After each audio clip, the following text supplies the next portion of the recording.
avait une époque, juste avant le glamour, de l'élégance des femmes, la haute couture était, pour une société, des hommes qui sont privés.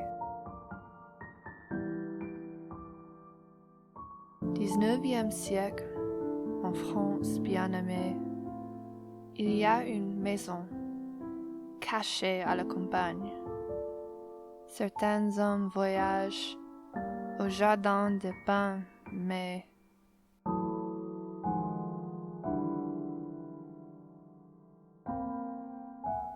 il n'y a pas de pain jusqu'à leur arrivée.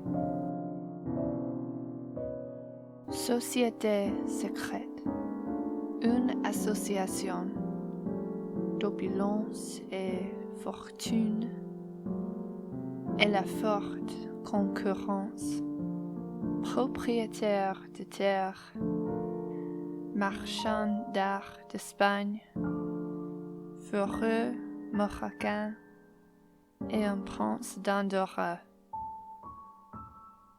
Un autre cadre de la Banque de France à Paris. Tous les hommes rencontrés chaque année dans la salle de cristal, dans la maison cachée.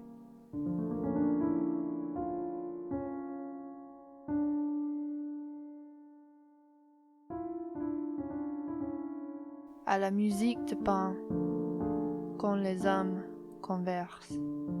C'est quand les accessoires, les boutons des manchettes, les parfums exotiques, les montres et les bijoux sont présentés au pain par les gants blancs en soie.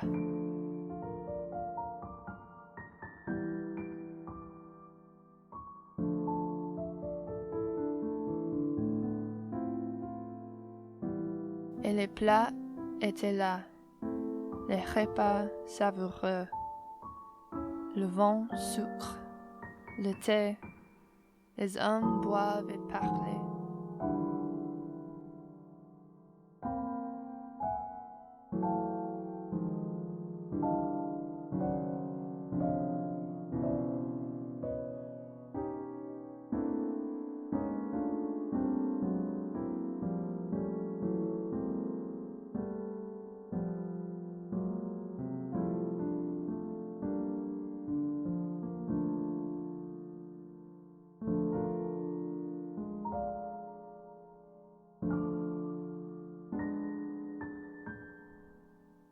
Après le déjeuner, la conférence commence. Réunion de la mode sur la table des croquis de haute couture, des ébauches à la main, conçues spécifiquement pour les pans de vieille France. C'est la raison pour tout. Ils choisissent la mode. La couture de personne sauf les hommes riches. Ce n'est pas possible de posséder la même chose. Cependant, les hommes sont inspirés par la même mode, le même style, désir pour la meilleure. Désir d'unicité bouleverse les pans riches. Ce n'est pas réaliste et dans le monde réel, mais les pans de jardin sont territoriaux.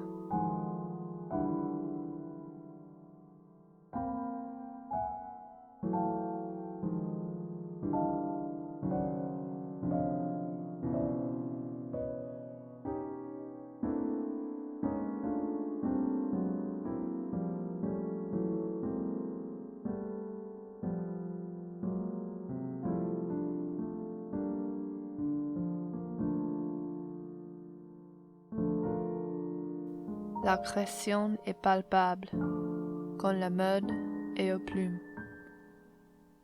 Les pans ont fini les affaires. le loisir peut commencer. Il s'assoit dans une chaise, l'homme propriétaire. Il lit sur l'amour, la vie et le prestige.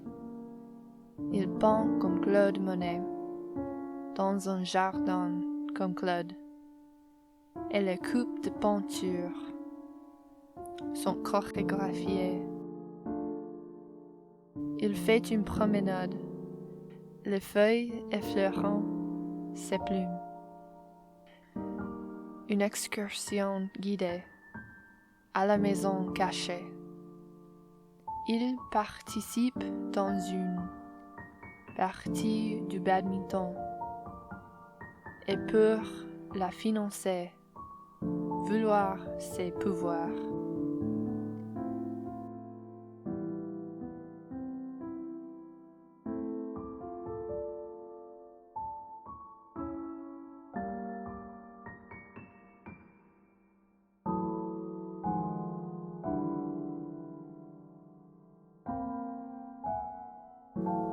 Et le prince d'Andorra, il prend le soleil. Le prince est fatigué par le petit voyage.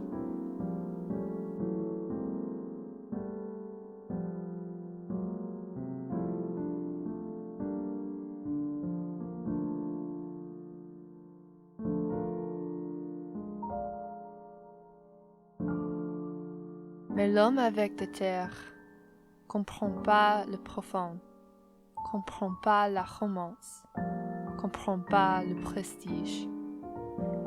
Il y a quelque chose qu'il peut comprendre, c'est la distinction entre les autres pans.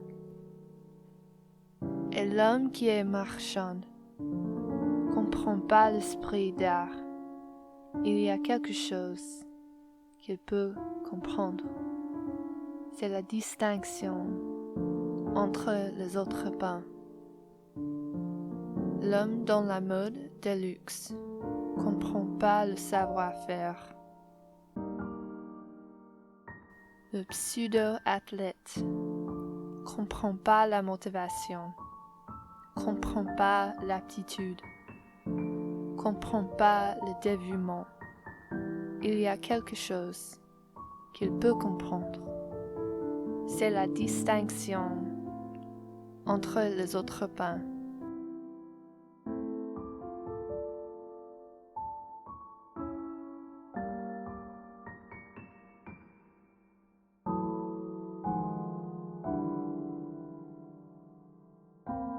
Le prince s'en fiche, comprend pas le travail, comprend pas l'urgence, comprend pas l'importance.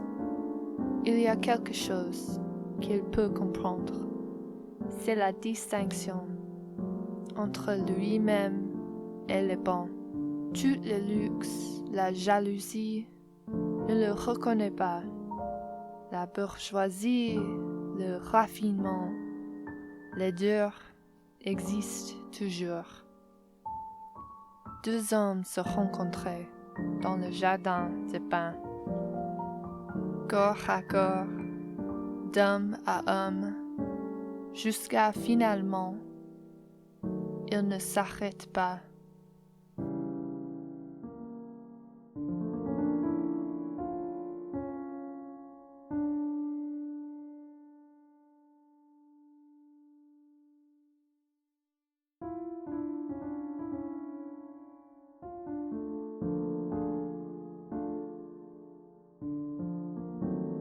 Ils voulaient tous se battre, mais ils ne le voulaient non plus. La tension accumulée, le risque de la réputation, le risque est oublié. Ils souhaitent rejoindre le combat. Il y a un pont qui a une image d'une marque, une vraie réputation, prestige à protéger. Les autres sont intrigués, les autres sont intrusifs. indiscrets ou foineurs, comme des envieux. Il n'y a pas l'espace pour toutes les plumes à la maison. Ils voulaient une bouchée des prunes de la rancœur. Ils voulaient une bouchée des fraises du ressentiment. Ils ont pris une bouchée, chaque pan en haute couture. Mais tous les pans sauf un a pris une bouchée. Le pan avec prestige, le pan avec image. Son envie s'affiche dans ses yeux silencieux. C'est elle qui parle le plus fort dans le troupeau des pins.